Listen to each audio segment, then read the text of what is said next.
నిన్నగాక మొన్న జరిగినటువంటి పార్లమెంటు ఎన్నిక కాంగ్రెస్ పార్టీ అభ్యర్థి యువ నాయకుడు పెద్దపల్లి పార్లమెంటు అభ్యర్థి గడ్డం వంశీకృష్ణ గారిని అన్ని వర్గాల ప్రజలు మద్దతుగా వచ్చినటువంటి ఆశీర్వదించే వైపుగా మాకు పూర్తి నమ్మకం విశ్వాసం ఉన్నది. ప్రజలు ఏంటంటే కాంగ్రెస్కు ఓటేస్తే రాబోయే కాలంలో ఏదైతే గ్యారెంటీ మిగిలిన గ్యారెంటీ పథకాలు అడిగేటువంటి అవకాశం ఉంటుంది.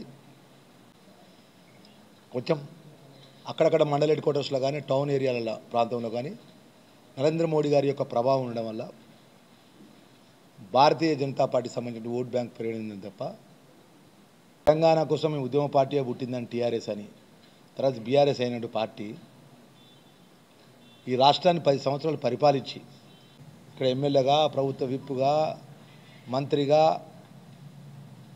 మొన్న పార్లమెంటు బీఆర్ఎస్ టీఆర్ఎస్ అభ్యర్థి మధ్యాహ్నం 2 గంటల తర్వాత ప్రతి పోలింగ్ బూత్ కాడ మీరు ఎవరైనా చూడండి టీఆర్ఎస్ బీఆర్ఎస్ కార్యకర్తలంతా కూడా బీజేపీ కోటేమన్నారు. మేము గెలవం, కాంగ్రెస్ గెలవద్దు. ఇంత నిజమైన రాజకీయం అండి. ఎందుకు చివరి నిమిషం వరకు ప్రజల మధ్యలో ఉండి ఓట్లు అడగలేదు? అంటే ఢిల్లీ నుంచి బీజేపీ పార్టీ నుంచి ఆదేశాలు వచ్చినాయా మీ కేసీఆర్కి? మీ కేసీఆర్ సంబంధించినటువంటి మీ ఫామ్ హౌస్ నుంచి మీకు ఆదేశాలు వచ్చినాయా బీజేపీకి చేయమని?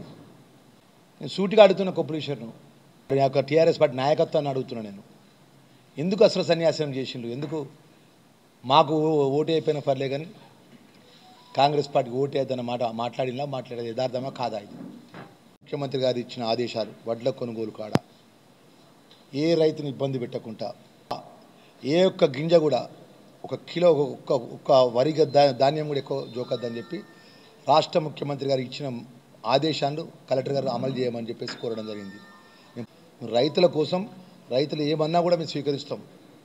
10 సంవత్సరాలకి రాజ్యమేలు ఇష్టానుసారంగా మిల్లర్తో కుమ్మక్కిపోయి 40 కిలోలు 45 కిలోలు 46 కిలోలు 47 కిలోలు 49 కిలోలు కూడా జోక్కుంటూ కూడా ఒక మంత్రి దగ్గరికి వచ్చి రైతు మొరబెట్టుకుంటే ఏం మాట్లాడినా పెగడపిల్ల జిల్లా కలెక్టర్ గారు కూడా చెప్పినాం. రాబోయే కాలంలో నెక్స్ట్ వడ్ల కొనుగోలు ఇలాంటి ప్రాథమిక సొసైటీల ద్వారా ఏదైతే ప్రాథమిక సొసైటీల సీఓలను అడ్డం పెట్టుకొని మిల్లర్లు ట్రాన్స్పోర్ట్లు వీళ్ళంతా సిండికేట్కి ఏర్పడి ఈ మిల్లర్ల ఏదైతే మిల్లర్లు రైతులను ఇబ్బంది పెట్టిన దాని మీద పూర్తి విచారణ జరిపించమని చెప్పి నేను రైతాంగం అందరికీ కూడా పిలుపునిస్తున్నా. మీ ఏ ఒక్క రైతు కూడా వడ్ల కొనుగోలు కంటర్ కాడ కాంట పెట్టి జోకిన తర్వాత ఎప్పుడైతే ట్రక్ షీట్ ఇచ్చిన తర్వాత మీది బాధ్యత కాదు, మొత్తం కూడా ప్రభుత్వం అందే బాధ్యత.